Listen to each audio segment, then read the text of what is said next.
தான் இந்த பூமியிலே வாழ்ந்த பொழுதும் ஊழியம் செய்த பொழுதும் 12 சீஷர்களை தன்னோடு கூட வைத்து கொண்டார். அவருக்கு தெரியும், நமக்கு பிறகு இந்த நல்ல செய்தியை உலகம் முழுவதும் கொண்டு செல்ல இந்த சீஷர்கள் தான். ஆகவே அவர்களை நான் பழக்குவிக்க வேண்டும் என்று அவரை அழைத்தார். தன்னோடு கூட வைத்து கொண்டார். இயேசுநாதரோடு 3.5 ஆண்டு காலம் ஊழியத்தில் அவர்கள் கூடவே இருந்தார்கள். ஆண்டவருடைய ஒவ்வொரு வாழ்வின் அசைவுகளையும் அவர்கள் பார்த்தார்கள். அதிலும் சிறப்பாக யோவான் என்கிற அவருடைய சீஷன் அவருடைய மார்பில் சாய்ந்திருந்தார். அவ்வளவு நெருக்கமாய் ஆண்டவரோடு இருந்தவர்கள். இந்த 3.5 ஆண்டு காலம் அவர்களுக்கு ஒரு நல்ல ட்ரைனிங் ஆண்டவர் கொடுத்தார். மனுஷர்களை பிடிக்கிறவர்களாக்குவேன்னு சொல்லி அவர்களை கூப்பிட்டாரு. அப்படி அழைத்த ஆண்டவர் ஆத்தும ஆதாய திருப்பணியிலே அவர்களை பயன்படுத்தும்படிக்கு சித்தம் கொண்டார். இப்போ அவர் சொன்னார், நீங்கள் எருசலேமை விட்டு எங்கும் போகாமல் என்னிடத்தில் கேள்விப்பட்ட பிதாவின் வாக்குத்தத்தம் நிறைவேற காத்திருங்கள் என்று சொன்னார். அவர்கள் எருசலேமிலே காத்திருந்தார்கள். ஊழியத்திற்காக அவர்கள் உலகமெங்கும் போக வேண்டியவர்கள் ஒரு மேல் வீட்டறையிலே 50 நாளாய் அமர்ந்திருக்கிறார்கள். ரொம்ப கஷ்டமான வேலை. என்ன தெரியுமா? ஒரு இடத்துல அமைதியாக உட்கார்ந்துருக்கிறது தான் ரொம்ப கஷ்டமான வேலை உலகத்தில். 35 ஆண்டுகள் அரசு பணியில் நான் இருந்திருக்கேன். எத்தனையோ 1000 மாணவர்களை பார்த்துட்டோம். வகுப்பறையில் அவர்களை அமைதியாக உட்கார வைக்கிறது என்பது ரொம்ப கஷ்டம்.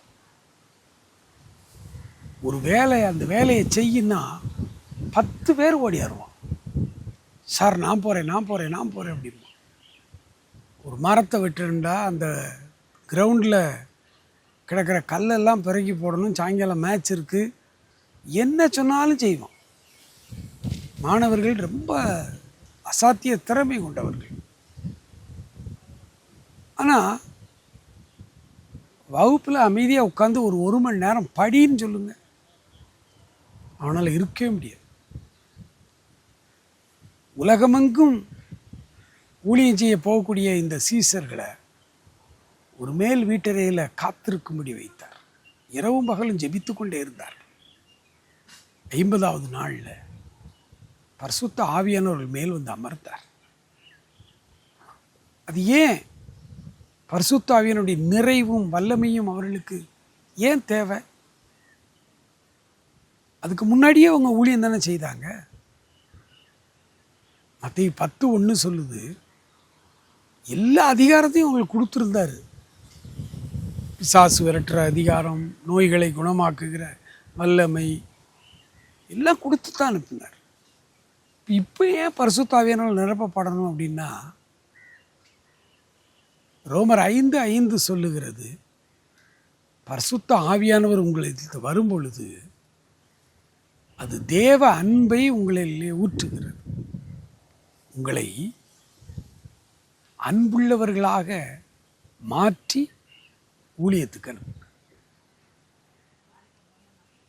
நான் இந்த 40 ஆண்டு கால ஊழியங்களில் திருச்சபை வரலாறு படிச்சிருக்கிறேன். இந்தியாவில் கிறிஸ்தவம் எப்படி வேரூன்றி வந்ததுன்னு பல புஸ்தகங்கள் இருக்கு,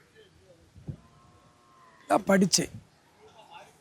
அப்போது முதல் நூற்றாண்டில் வந்த, 17ஆம் நூற்றாண்டில் வந்த, 14ஆம் நூற்றாண்டில் வந்த இந்தியாவுக்கு வந்த மிஷினரிகள் அவங்க அவ்வளவு அசாத்தியமான வேலைகளை ஆண்டவருக்காக செய்திருக்கிறாங்க. இன்னைக்கு நிறைய ஊழியர்கள், நிறைய திருச்சபைகள், நிறைய கூட்டங்கள், நிறைய வரங்கள் எல்லாம் இருக்கு. ஆனால் விளைவு இல்லை, ஆத்தும ஆதாயம் இல்லை. அதுக்கு என்ன காரணம்? 2010க்கு பிறகே மிஷினரி பணிகள் செய்கிற எல்லா ஸ்தாபனங்களுமே சொல்கிறது, இப்பெல்லாம் இளைஞர்கள் முழு நேர பணியாக மிஷினரி ஊழியத்துக்கு வரமாட்டேங்கிறாங்க. தியாகமாக வட இந்தியாவில் போய் ஊழியம் செய்யணும்னா ஒருத்தரும் வர மாட்டாங்க அப்படின்னு தான் எல்லா ஸ்தாபனமும் சொல்கிறாங்க. எதனால்? அன்னைக்கு கொஞ்சம் பேர் வந்தாங்க, நிறைய வேலை நடந்துச்சு. இன்றைக்கி நிறைய பேர் இருக்கிறாங்க, கொஞ்சம் வேலை கூட நடக்கலை. அப்போ வழிநெடுக வரலாறை படித்து பார்க்கும் பொழுது அன்றைக்கு ஊழியம் செய்த அருமையான ஊழியர்கள் மக்களை நேசித்தார்கள். அன்பு. இன்னைக்கு அந்த அன்பு மட்டும் இல்லை, அன்பில்லாத ஊழியங்கள் ஒன்றுக்கும் உதவாது. 1 கொரிந்தியர் 13ஆம் அதிகாரத்தில் பவுல் அழகாக சொல்கிறாரு,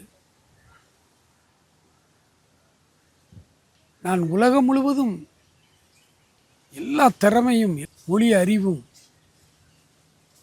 எல்லா திறமையும் ஸ்கில்லும் எனக்கு இருந்தால் கூட அன்பு இல்லை அப்படின்னா நான் ஒன்றுமில்லை. அதனால தான் ஆண்டவர் சீஷர்கள் அன்பினால் நிரப்பப்பட வேண்டும் என்று விரும்பினார். அன்பை கொடுத்தார். ஜனங்கள் மீது அவர்களை தன் சொந்த பிள்ளைகளாய் நேசிக்கிற ஒரு அன்பு நம்முடைய உள்ளத்தில் இருக்கணும். இந்த காலை வேளையில் அன்பினால் என்னை நிரப்பும் அப்படின்னு சொல்லி நம்ம கேட்போமா? May God bless you.